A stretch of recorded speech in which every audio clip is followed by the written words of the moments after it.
எங்கள் கேடயமாகிய கடவுளே, எங்களை கண்ணோக்கும்.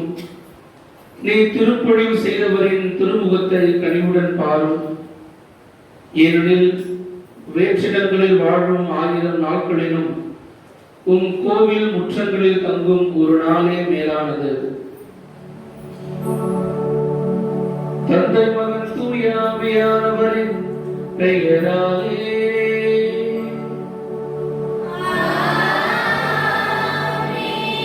நம் ஆண்டவராகிய இயேசு கிறிஸ்துவின் அருளும் கடவுளின் அன்பும் தூய ஆவியானவரின் தோழமையும் உங்கள் அனைவரோடும் இருப்பதாக.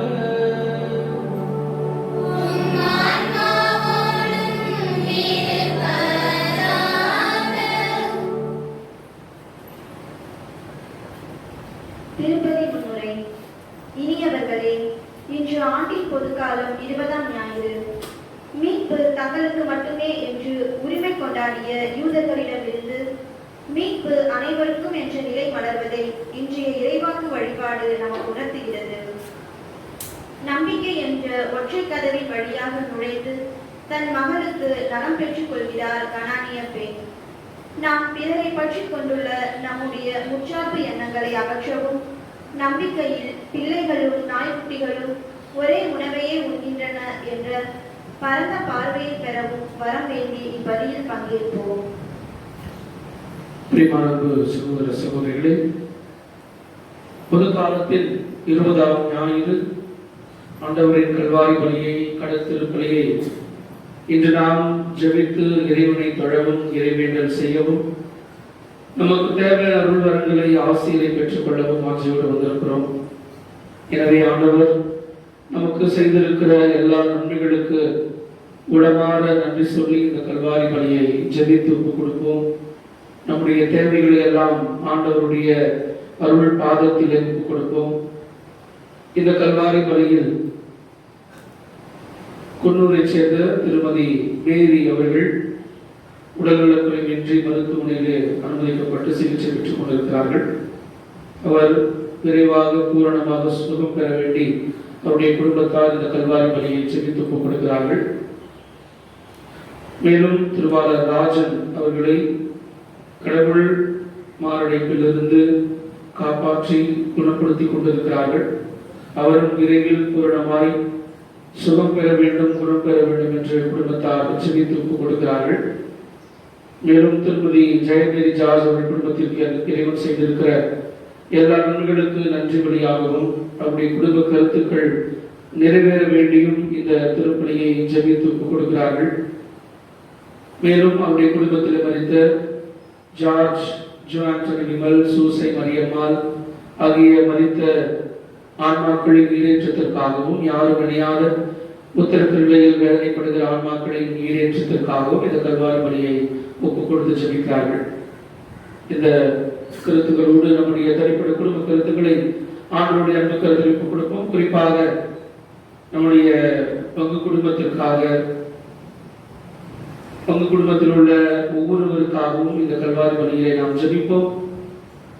குறிப்பாக இந்த கொரோனா தொற்று நோய் இன்னும் அதிகமாக பரவுகிற சூழ்நிலையிலே, நிறைய பேர் இன்னும் அதிகமாக பாதிக்கப்படுகிற சூழ்நிலையிலே, உயிரிழப்பு ஏற்படுகிற சூழ்நிலையிலே ஆண்டவர் நம்மை, இந்த அகில உலகத்தை அவர் சாயலாக படிக்கப்பட்ட இந்த மனுக்குலத்தை காக்கும்படியாகவும் இந்த கல்வாரி பலியை நாம் ஜெபித்து ஒப்புக் கொடுப்போம். இந்த தெய்வீக பலியில் நாம் தகுதியோடு பங்கேற்க இறைவனை தொழுது இறை ஆசீர் பெற தடையாக இருக்கிற நம்முடைய பாவங்கள், பலவீனங்கள், குற்றம் குறைகள் அனைத்தையும் ஏற்றுக்கொண்டு ஆண்டவரிடம் மனவருந்தி மன்னிப்பு கேட்போம்.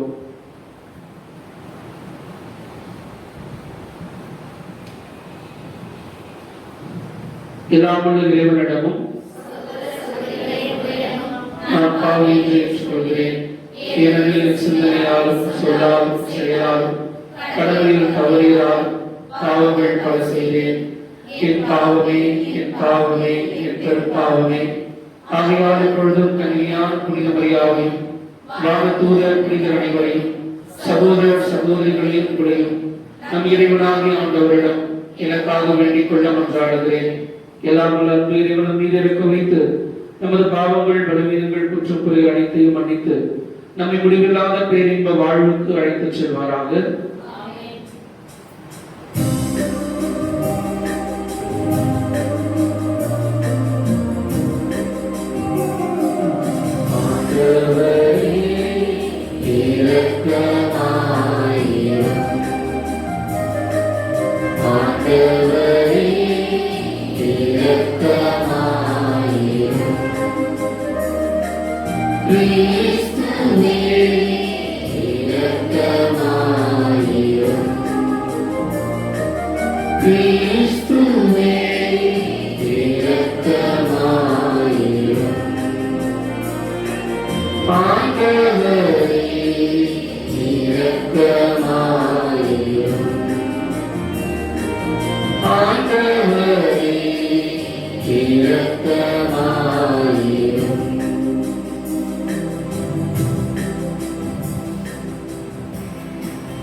இறைவா, உம்மை அன்பு செய்வோர்க்கு கற்புடனாகாத பல்வேறு நன்மைகளை நீரே ஏற்பாடு செய்கின்றீர்.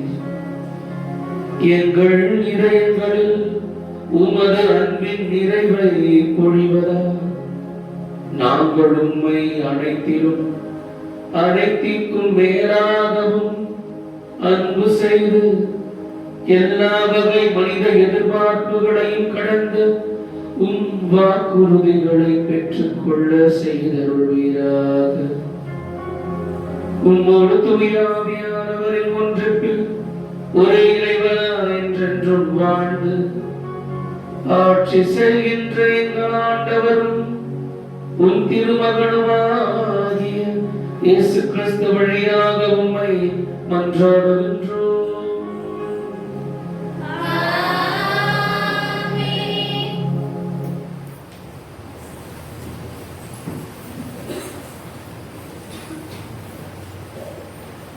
முதல் வாசகம் முன்னுரை. பாபிலோனிய அடிமைத்தனத்திற்கு பின் எருசலேம் திரும்பும் மக்கள் தங்களோடு பிற இனத்தாரையும் அழைத்து வருவதன் வழியாக அனைத்து மக்களும் ஆண்டவரின் மக்கள் என்னும் உயர்நிலையை பெறுவார்கள் என இறைவாக்குறுதிகள் கூறுகின்றார் இசையா. ஆண்டவரின் மீட்பு திட்டம் அனைவரையும் உள்ளடக்கியது என எடுத்துரைக்கும் வாசகத்துக்கு செவிமடுப்போம்.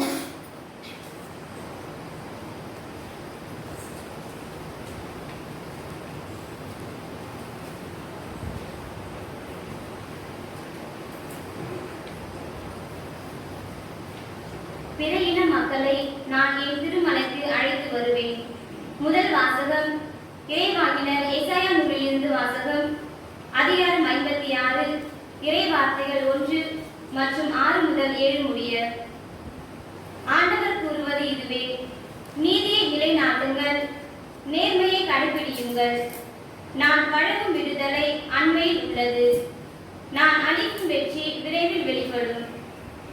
ஆண்டவருக்கு திருப்பணி செய்வதற்கும் அவரது பெயர் மீது அன்பு கூறுவதற்கும் அவர் தம் ஊழியராய் இருப்பதற்கும் தங்களை ஆண்டவரோடு இணைத்துக் கொண்டு ஓய்வு நாளை தீட்டுப்படுத்தாது கடைபிடித்து தம் உடன்படிக்கையை உறுதியாய் பற்றிக்கொள்ளும் பிற இன மக்களை குறித்து ஆண்டவர் கூறுவது: அவர்களை நான் என் திருமலைக்கு அழைத்து வருவேன்.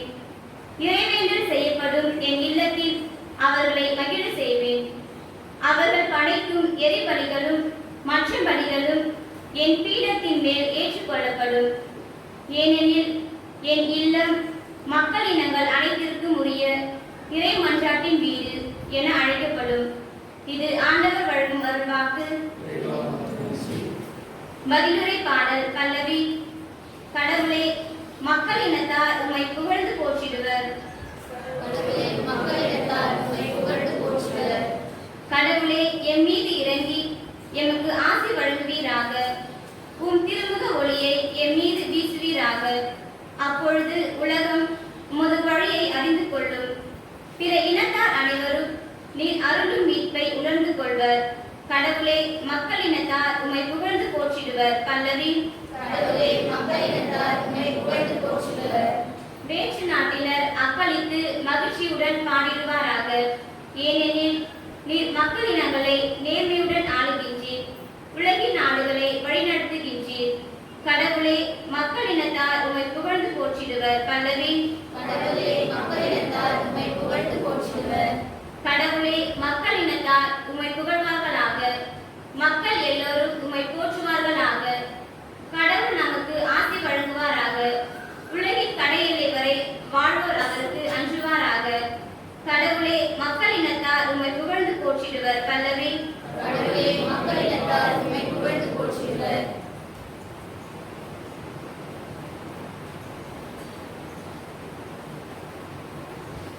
இரண்டாம் வாசகம் முன்னுரை. தான் புறவினத்தாருக்கு திருத்துதராக ஏற்படுத்தப்பட்டது பற்றி பெருமை கொள்கின்ற பவுல், கடவுளால் தேர்ந்து கொள்ளப்பட்ட இஸ்ரேல் மக்கள் தங்கள் அழைப்பை மறந்ததால் நற்செய்தி புறவினத்தாருக்கு வந்தது என்று கடவுளின் மீட்பு திட்டம் விரிவடைவதை உரோமை திறவைக்கு எடுத்து எம்புகின்றார்.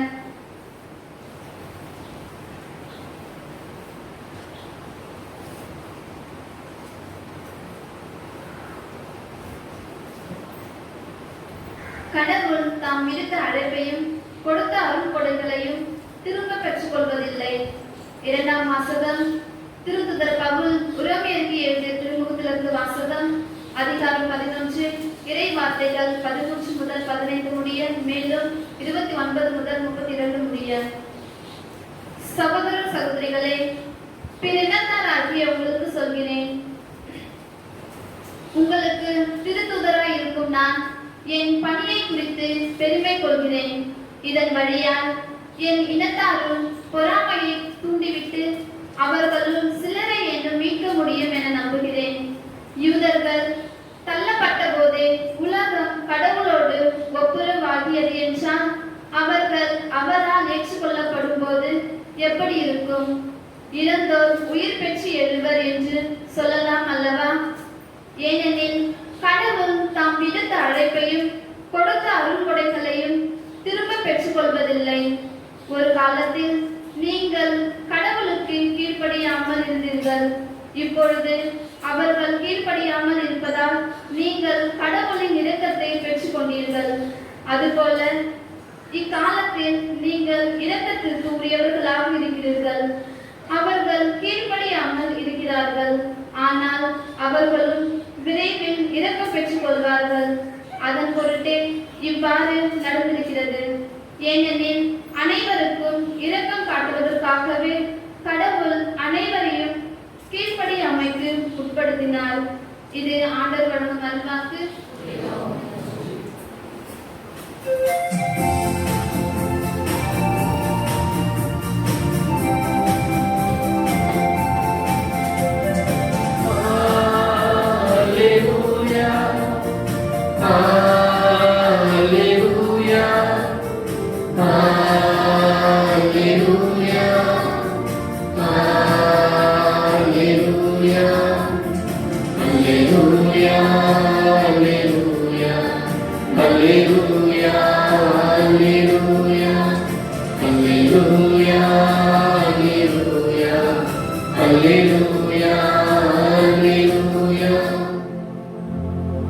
இயேசுவின் அரசு பற்றிய நற்செய்தியை பறைசாற்றினார். மக்களிடையே இருந்த நோய் நொடிகள் அனைத்தையும் குணமாக்கினார். அல்லேலூயா, அல்லேலூயா, அல்லேலூயா, அல்லேலூயா, அல்லேலூயா. ஆண்டவர்களோடு இருப்பாராக.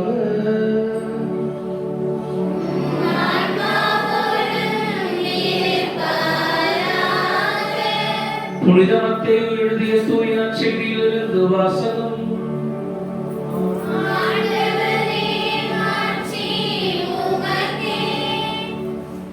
அதிகாரம் 15.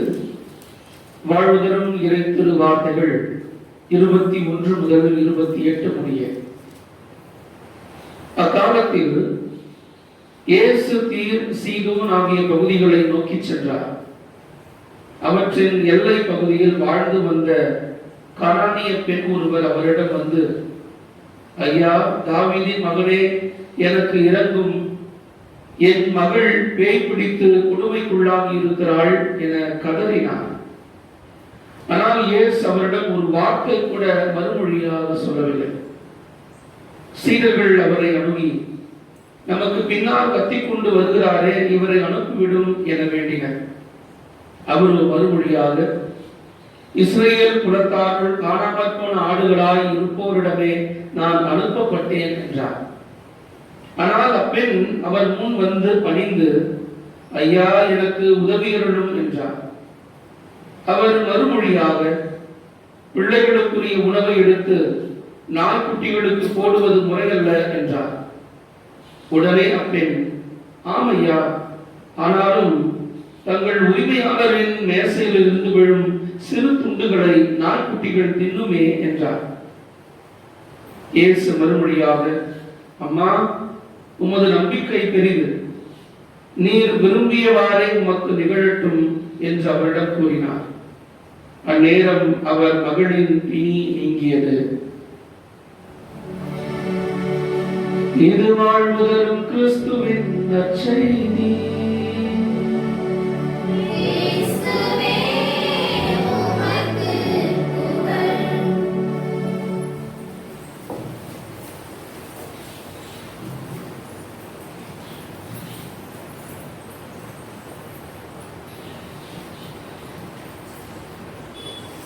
பிரியமான அன்பு சகோதர சகோதரிகளே, எல்லாரும் நல்லா இருக்கீங்களா?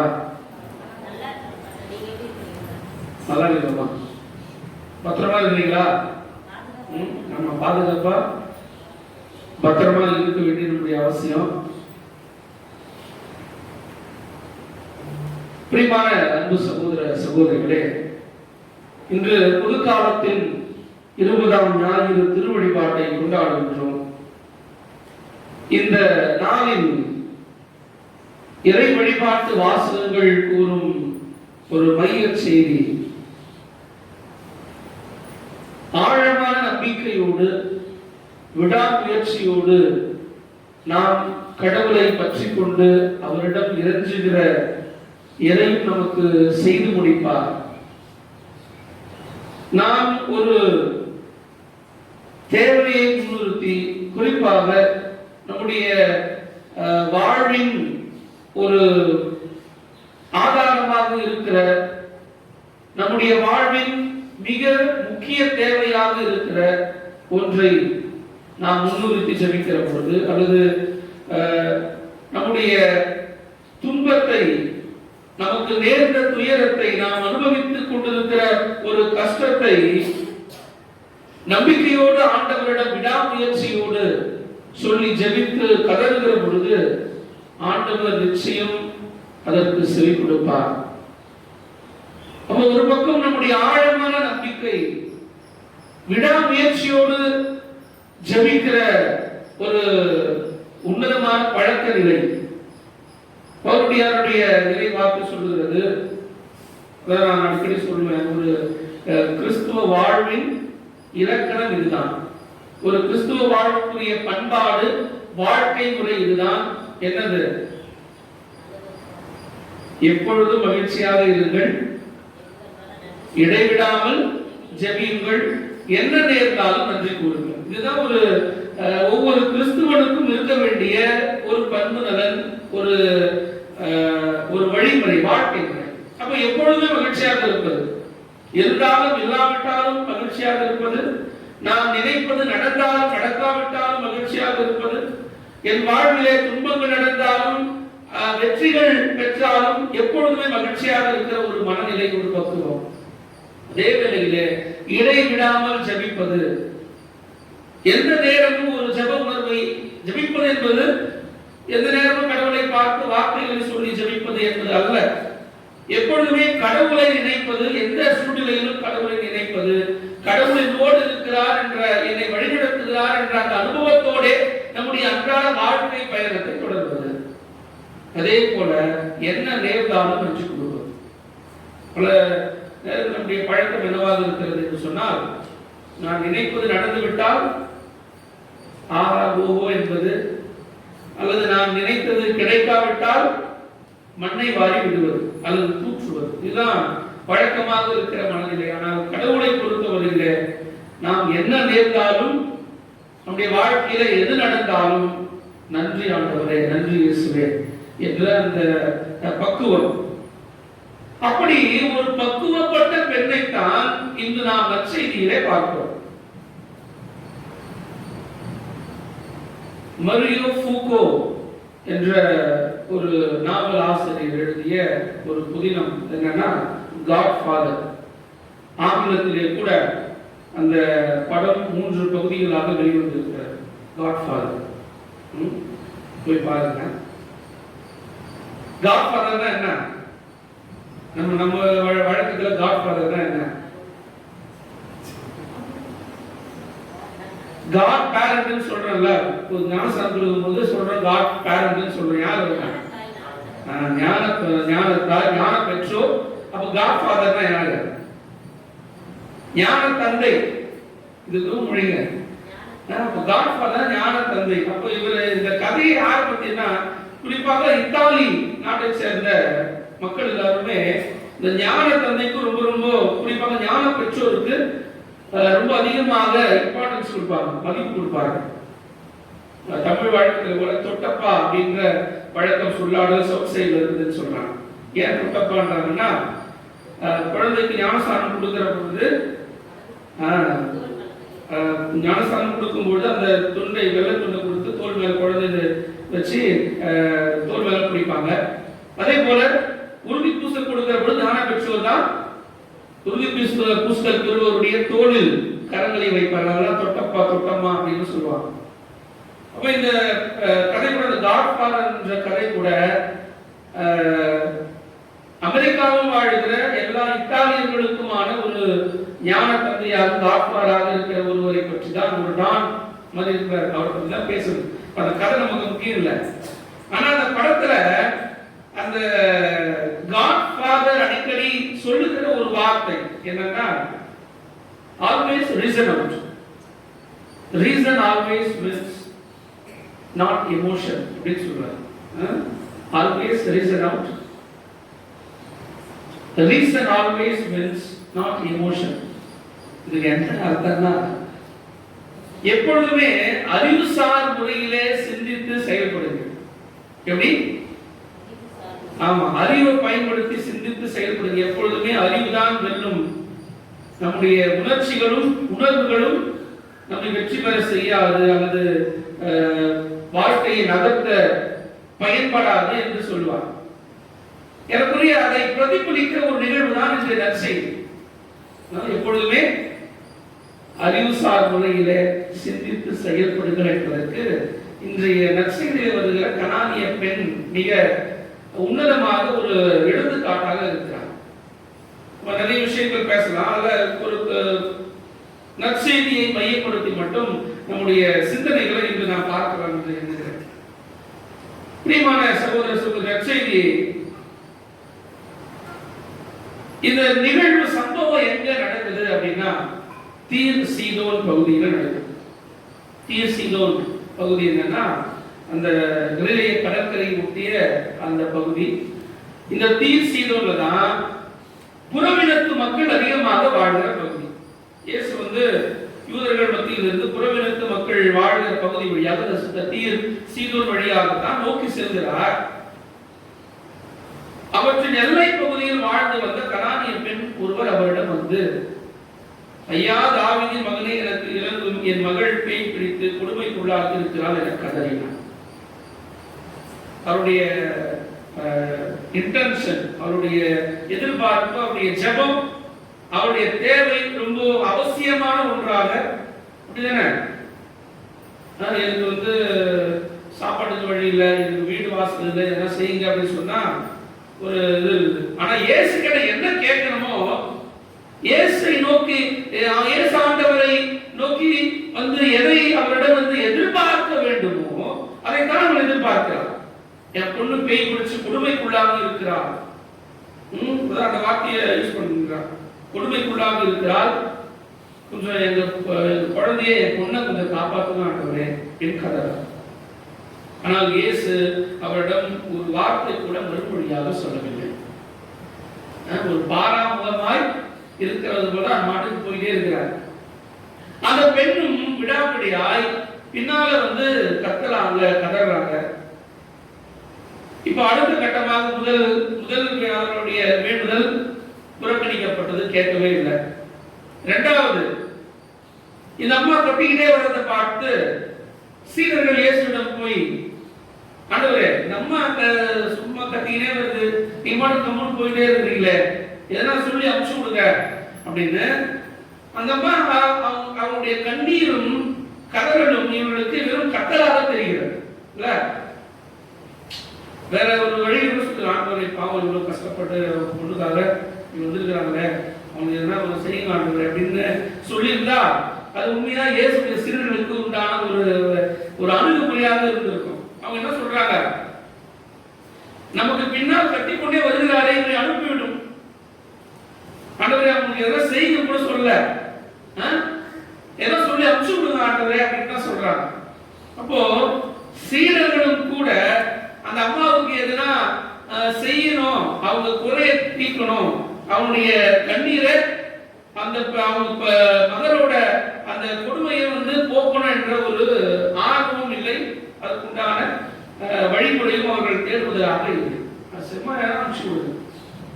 அப்போ அந்த பெண்ணுடைய இரண்டாவது கதறலும் முடிந்து விடுகிறது. சரி, இவங்க சொல்லிட்டாங்களே அப்படின்னு ஆண்டவர் நிற்கிறார். அப்போ அதுக்கு ஆண்டவர் தான் பதில் சொல்றாரு. அது கூட ஆண்டவர், இஸ்ரேல் குலத்தாருள் காணாமல் போன ஆடுகளாய் இருப்போரிடமே நான் அனுப்பப்பட்டேன். இவங்க யாரு? புறவினத்தார்,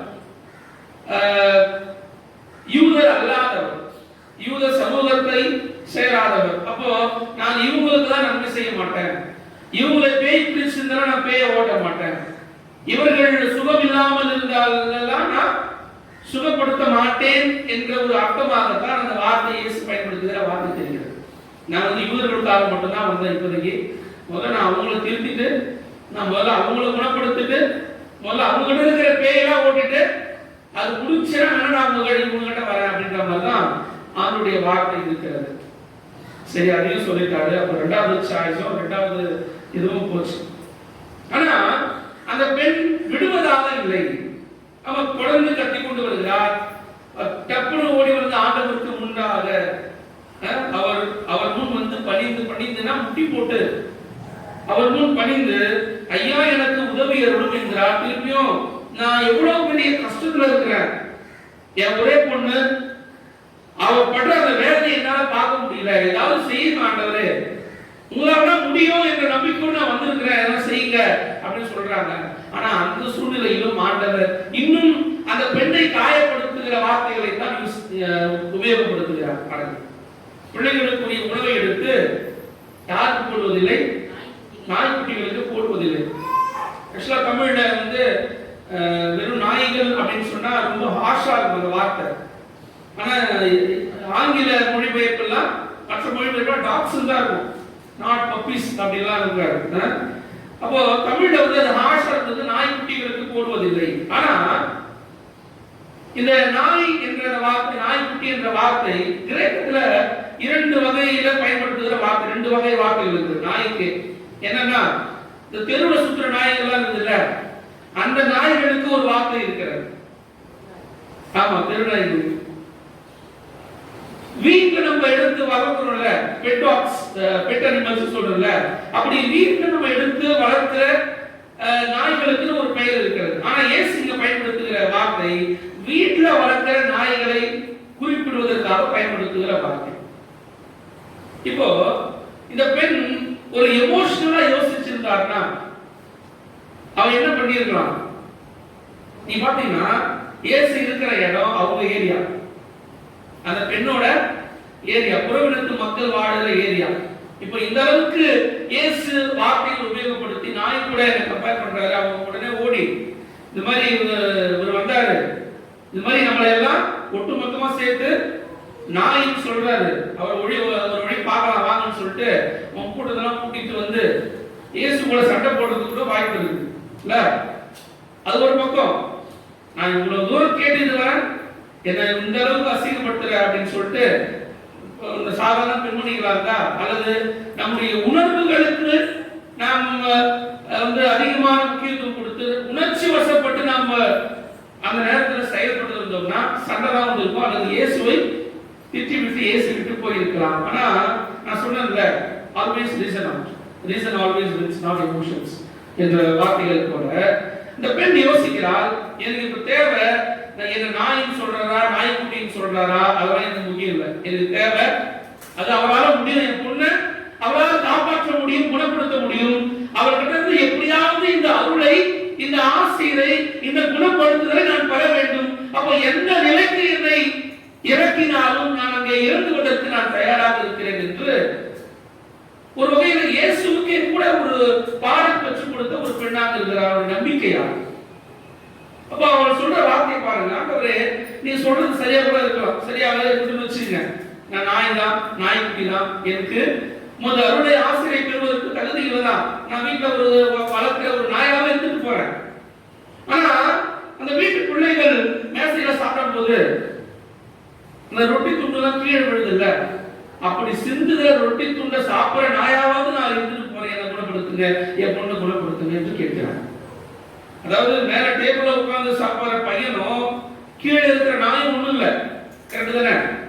ஆமா, வேற வேறதான். ஆனா டேபிள்ல உட்கார்ந்து சாப்பிடுற அந்த ரொட்டியும் அந்த டேபிள்ல சிந்துற ரொட்டி ஒண்ணுதானே, ஒண்ணுதானே, ஒரே அருள் தானே.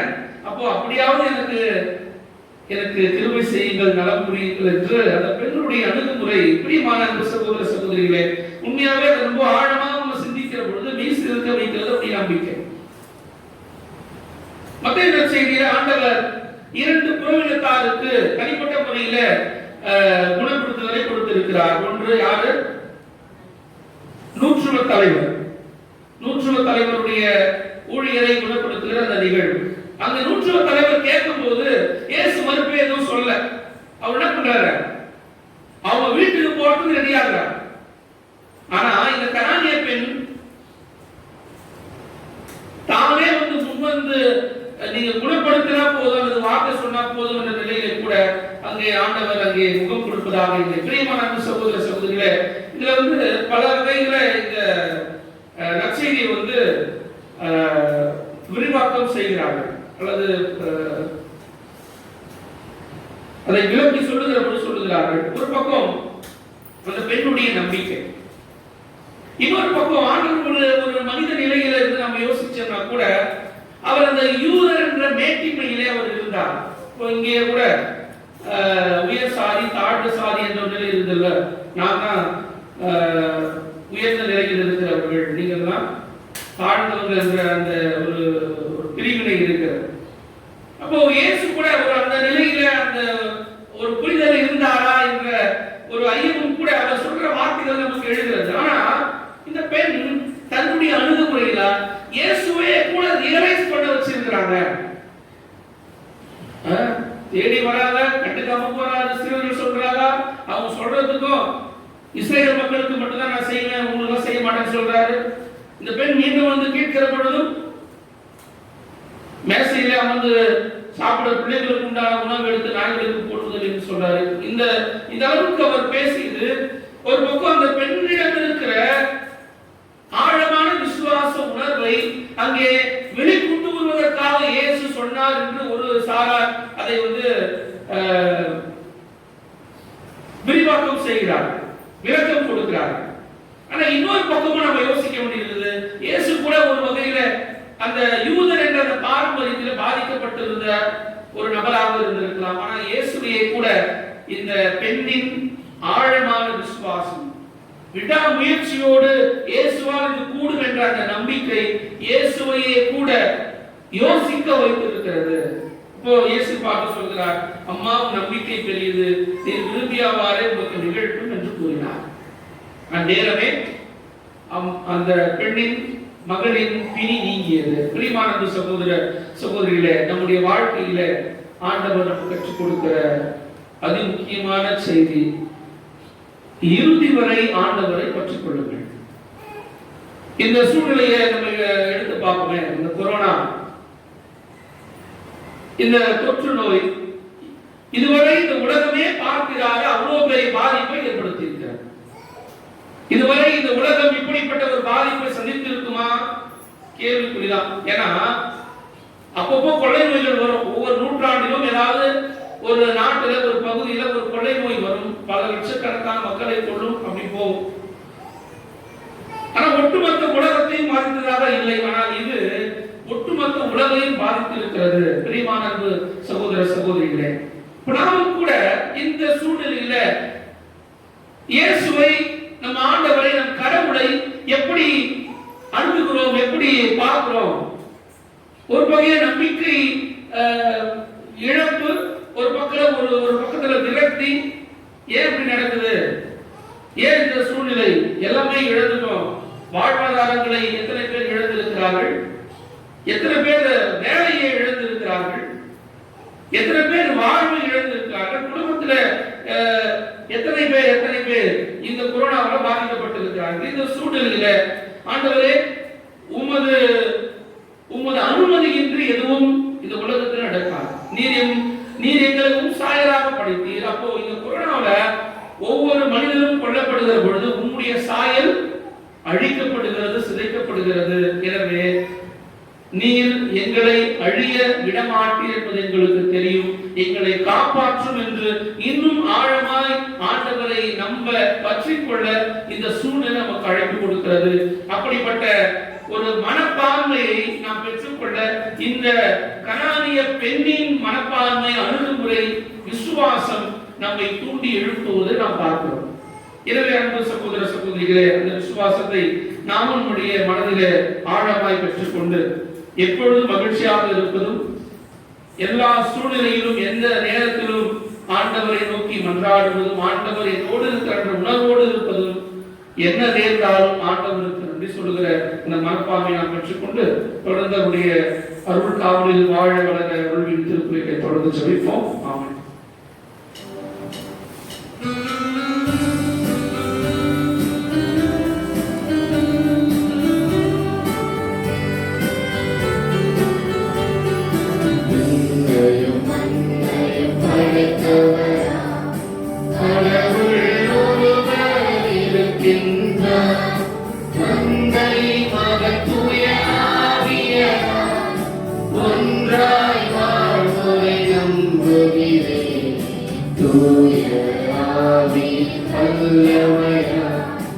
இறைமகன் நமக்காய் மனிதரான கன்னி மரியிடம் பிறந்தவரா இயேசுவை உறுதியாய் நம்புகிறேன்.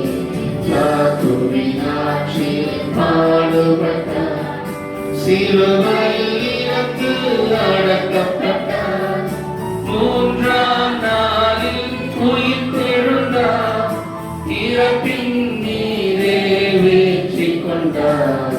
விண்ணவன் வாழும் தந்தையிடம் அரியணை கொண்டு இருக்கின்றார். உலகம் முடியும் காலத்திலே நடுவராய் திரும்பவும் வந்திடுவார். தூய ஆவியாரை நம்புகிறேன், பாரினில் அவர் துணை வேண்டுகிறேன். பாவ மன்னிப்பில் தூய்மை பெற்று பரிகார வாழ்வில் நிலைத்திடுவேன். திரு அவை உரைப்பதை நம்புகிறேன், புனிதர்கள் உறவை நம்புகிறேன். உடலின் உயிர்ப்பை நிலை வாழ்வை உறுதியுடனே நம்புகிறேன்.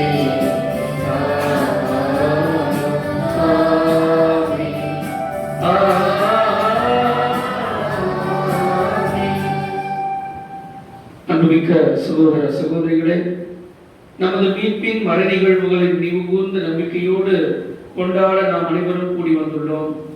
வாழ்வழிக்கும் இவ்வூற்றுகளிலிருந்து நாமும் உலகம் அனைத்தும் நிறை ஆசிரியர் பெற ஆண்டவர் அருள் புரிய வேண்டும் என்று அவரை நோக்கி மன்றாடி நமது மன்றாட்டுக்களை ஏறெடுப்போம். இறைவா, அனைத்தையும் நல்லதென கண்ட உம் அன்பு மக்களாகிய நாங்கள் அனைவரையும் பரந்த உள்ளத்தோடு ஏற்று அன்பு செய்து வாழும் வரமருள இறைவா மன்றாடுகின்றோம். ஆண்டவரே, எங்கள் மன்றாட்டை கேட்டருளும். இறைவா, அனைத்து பணிகளிலும் சிறந்த அறப்பணியை உம் திரு அவையின் அருள்நிலை மற்றும் பொதுநிலை உறுப்பினர்கள் செய்வதற்கு பகிரும் தாராள உள்ளத்தை வரமருள இறைவா மன்றாடுகின்றோம். ஆண்டவரே, எங்கள் மன்றாட்டை கேட்டருளும். இறைவா, உடல் நலம் நிறைவாழ்வு என செயலாற்றும் உம் திருமகனைப் போல மற்றவர்களை எங்கள் எண்ணங்கள் சொற்கள் செயல்களால் மேம்படுத்தும் வரமருள இறைவா மன்றாடுகின்றோம். ஆண்டவரே, எங்கள் மன்றாட்டை கேட்டருளும். இறைவா, பல்வேறு நோய்களால் இல்லங்களிலும் மருத்துவமனைகளிலும் துன்புறும் எம் சகோதர சகோதரிகள் உம் உடனிருப்பை ஈர்த்தரும் நற்சுகத்தையும் பெற வரமருள இறைவா மன்றாடுகின்றோம். ஆண்டவரே, எங்கள் மன்றாட்டை கேட்டருளும்.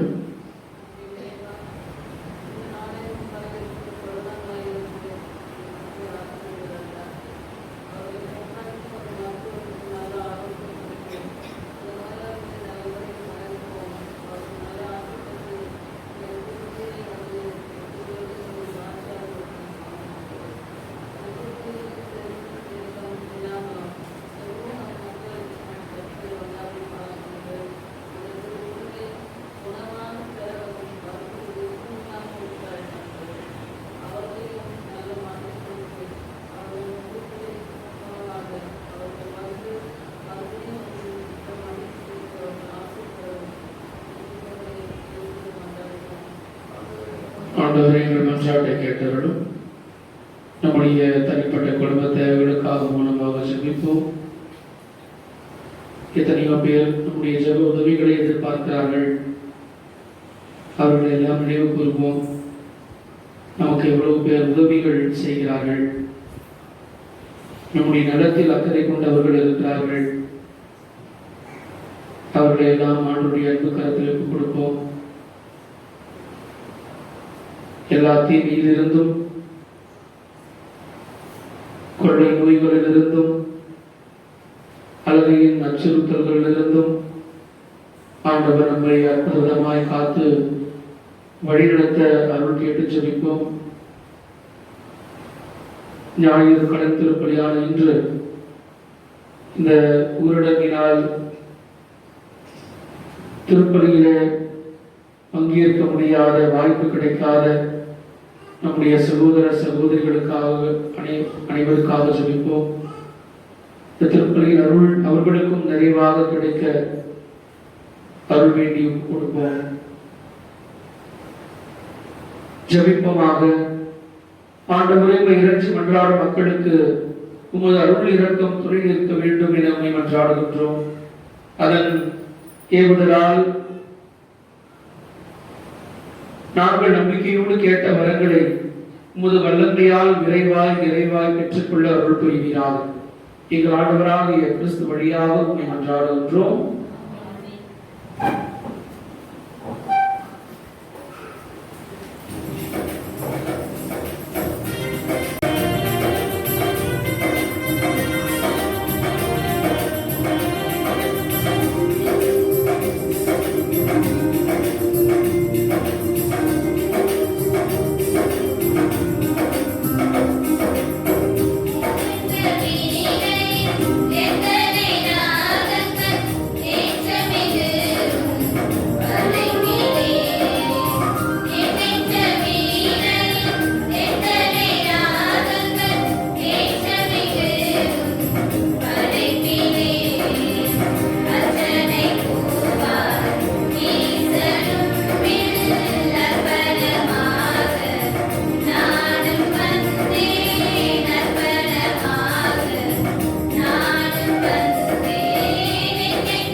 அன்புமிக்க சகோதர சகோதரிகளை நாம் ஒப்புக் கொடுக்கும் ஆண்டவரின் இந்த கல்வாரி பலி எல்லாமுடைய தந்தையாக இறைவனுக்கு ஏற்றதாக ஜெபியுங்கள்.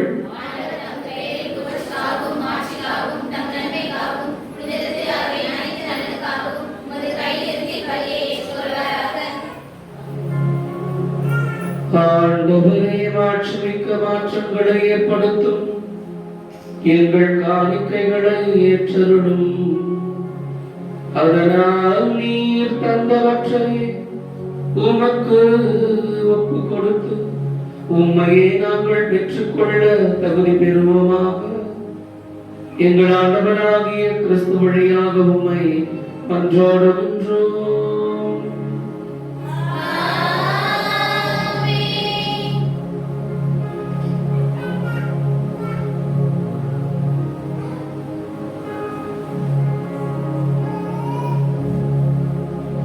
ஆண்டவர் உங்களோடு இருப்பாராக.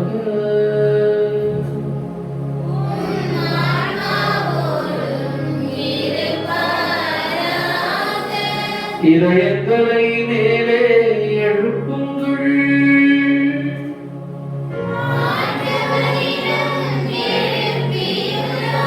நம் இறைவனாகிய ஆண்டவருக்கு நன்றி கூறுவோம்.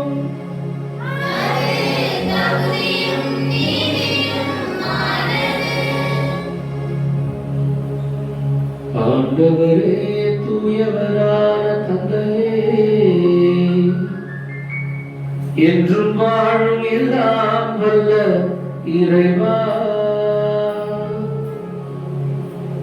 எங்கள் ஆண்டவராகிய இயேசு கிறிஸ்து வழியாக எந்நாளும் எவ்விடத்திலும் நாங்கள் உமக்கு நன்றி செலுத்துவது மெய்யாகவே தகுதியும் நீதியும் ஆகும். எங்கள் கடமையும் மீட்புக்குரிய செயலுமாகும்.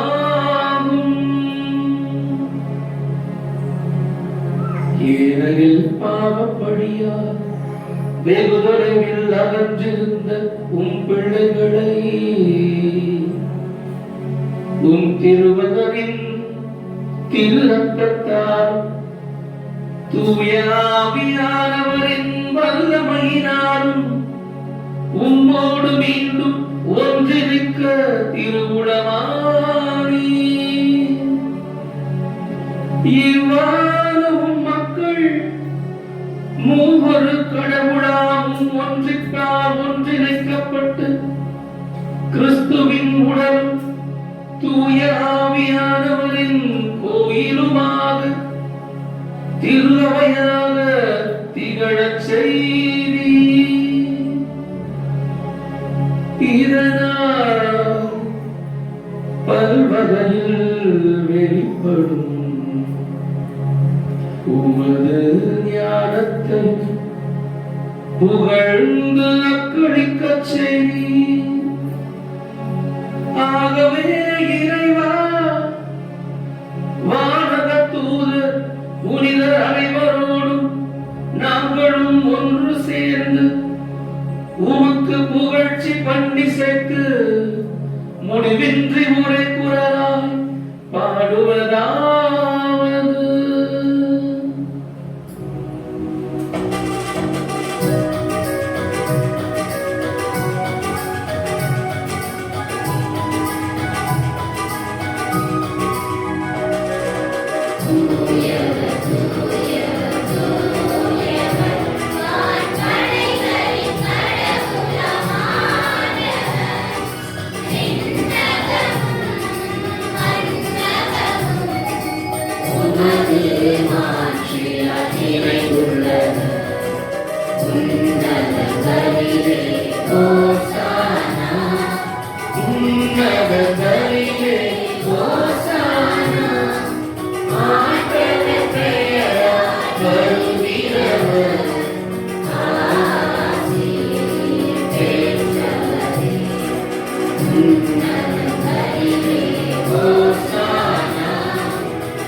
ஆண்டவரே, நேர்மையாகவே தூயவர், தூய்மை அனைத்திற்கும் ஊற்று.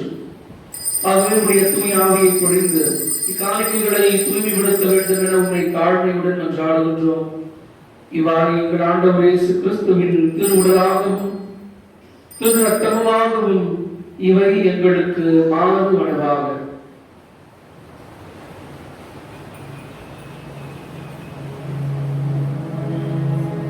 அவர் பாடுபட முழக்கணிந்து தம்மை கையளித்த போது அப்பத்தை எடுத்து நன்றி செலுத்தி அதை பெற்று தம் சீடருக்கு அழைத்து இயேசு கூறியதாவது: அனைவரும் இதிலிருந்து பெற்று உண்ணுங்கள், ஏனெனில் உங்களுக்காக கையளிக்கப்படும் என் உடல்.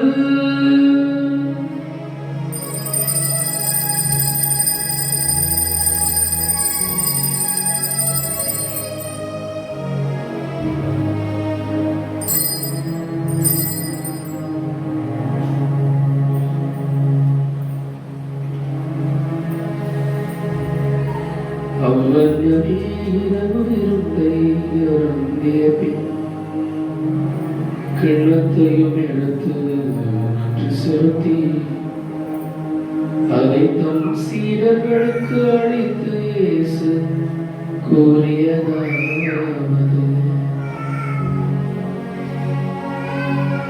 அனைவரும் இதிலிருந்து பெற்ற பருவங்கள்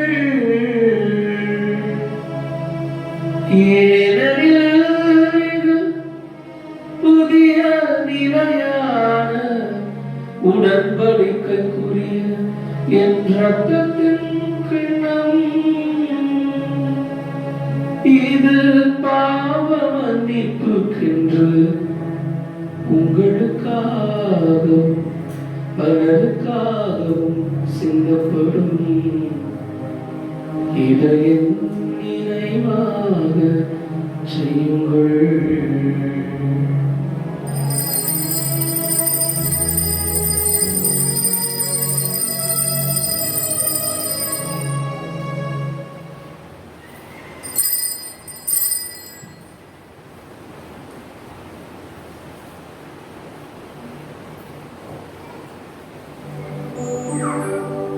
நம்பிக்கையின் மறைபொருள்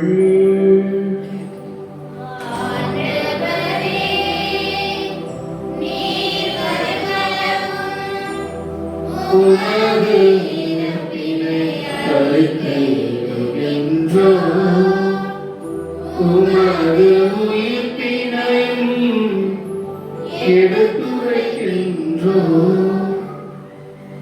ஆவியானவரே, நாங்கள் கிறிஸ்துவின் இறப்பையும் உயிர்ப்பையும் நினைவுகூர்ந்து வாழ்வு தரும் அப்பத்தையும் மீட்பளிக்கும் கிழத்தையும் உமக்கு ஒப்புக் கொடுக்கின்றோம். உம் திருமுன் ஊழியம் புரிய தகுதி இல்லாத எங்களை தகுந்தவர்கள் இதை ஏற்றுக்கொண்டீரே, எனவே உமக்கு நன்றி செலுத்துகின்றோம்.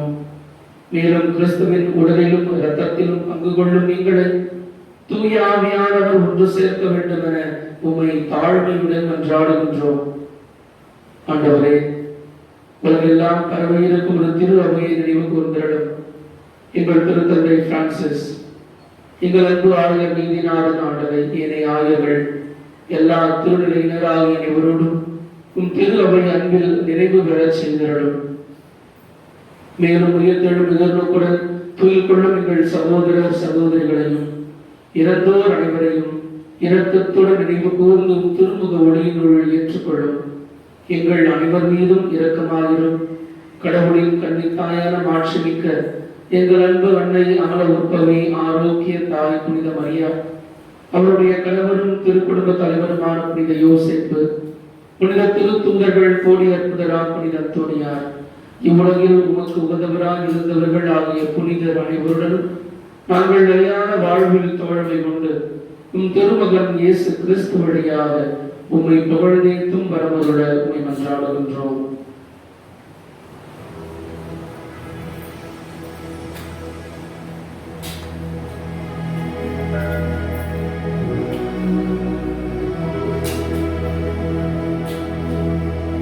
இவர் வழியாக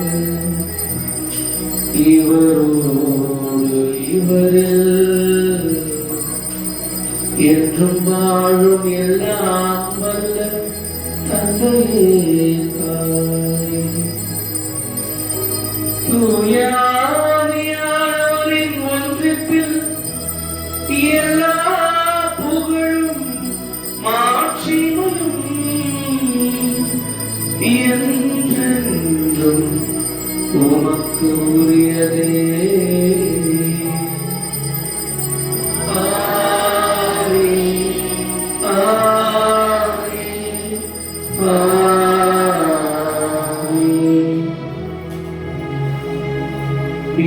கட்டளையால் கற்பிக்கப்பட்ட இறைப்படைப்பினால் பயிற்சி பெற்ற நாம் துணிந்து பாடுவோம். விண்ணுலகில் இருக்கிற எங்கள் தந்தையே, உமது பெயர் தூயதென போற்றப் பெறுக. உமது ஆட்சி வருக. உமது திருவுளம் விண்ணுலகில் நிறைவேறுவது போல மண்ணுலகிலும் நிறைவேறுக. எங்கள் அன்றாட உணவை இன்று எங்களுக்கு தாரும். எங்களுக்கு எதிராக குற்றம் செய்வோரை நாங்கள் மன்னிப்பது போல எங்கள் குற்றங்களை மன்னியும். எங்களை சோதனையில் விழவிடாதே, தீமையிலிருந்து எங்களை விடுவித்தருளும். ஆண்டவரே, தீமை அனைத்திலும் இருந்தும் எங்களை விடுவித்து எங்கள் வாழ்நாளில் அமைதியை கனிவுடன் உம்மை மன்றாடுகின்றோம். உமது பேரிரக்கத்தின் உதவியால் நாங்கள் பாவத்தில் இருந்து எப்போதும் விடுதலை பெற்று யாதொரு கலக்கமும் இன்றி நலமாக இருப்போமா.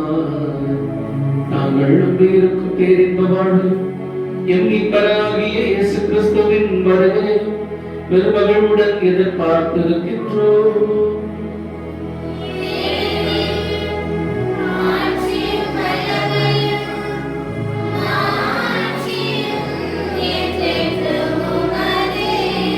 ஆண்டவராகிய இயேசு கிறிஸ்துவே, அமைதியை உங்களுக்கு விட்டுச் செல்கின்றேன்.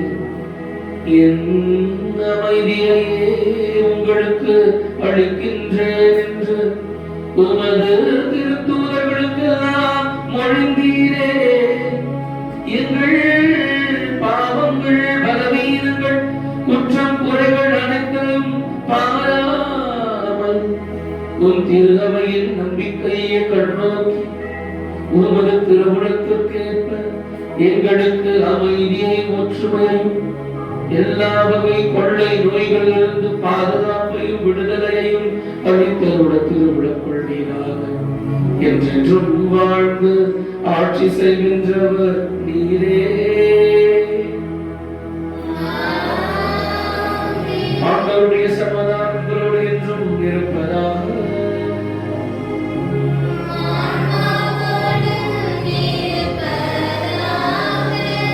ஆண்டவர் இயேசு கிறிஸ்து மக்களோடும் சமாதானத்தை ஒருவர் மற்றவரோடு பகிர்ந்து கொள்வோம்.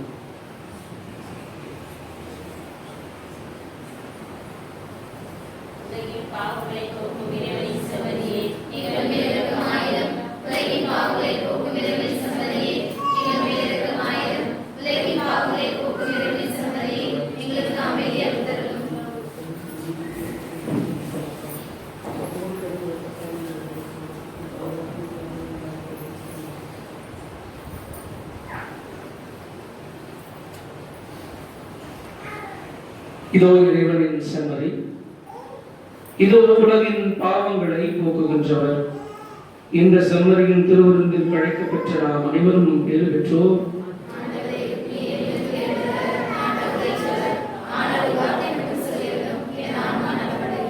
கிறிஸ்துவின் திருவுடலும் திரு ரத்தமும் நம்மை காத்து நித்திய நிலைவாழ்வளிப்பதாக.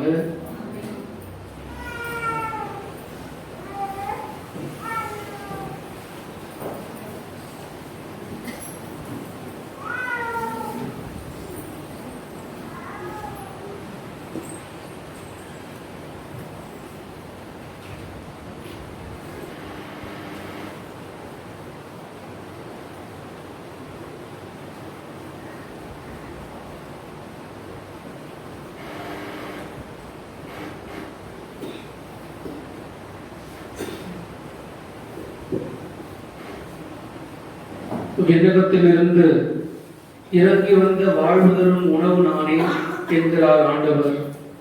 இந்த உணவை எவராவது உண்டால் அவர் என்றுமே வாழ்வார். நன்றி கூறி மன்றாடுவோமாக. ஆண்டவரே, இவ்வருள் அடையாளங்களினால் கிறிஸ்துவுடன் ஒன்றிணைந்த நாங்கள் உமது கனிவை பணிவன்புடன் வேண்டுகின்றோம். அதனால் நாங்கள் இவ்வுலகில் கிறிஸ்துவின் சாயலுக்கு ஒத்திருந்து விண்ணகத்தில் அவருடன் தோழமை கொள்ள தகுதி பெற அருள் புரிவீராக. என்றென்றும் வாழ்ந்து ஆட்சி செய்கின்ற அவர் வழியாக உம்மை மன்றாடுகின்றோம்.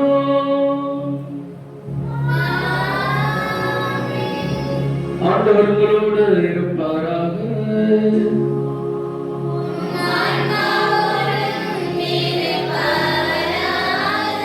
எல்லாம் வல்ல அன்பு இறைவன் தந்தை மகன் தூயாவியார் உங்கள் அனைவரையும் நிறைவாக ஆசீர்வதிப்பாராக.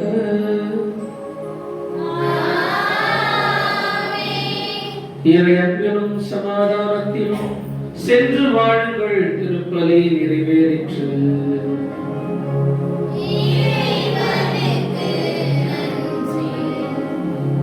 பிரியமான அன்பு சகோதர சகோதரிகளே, மீண்டும்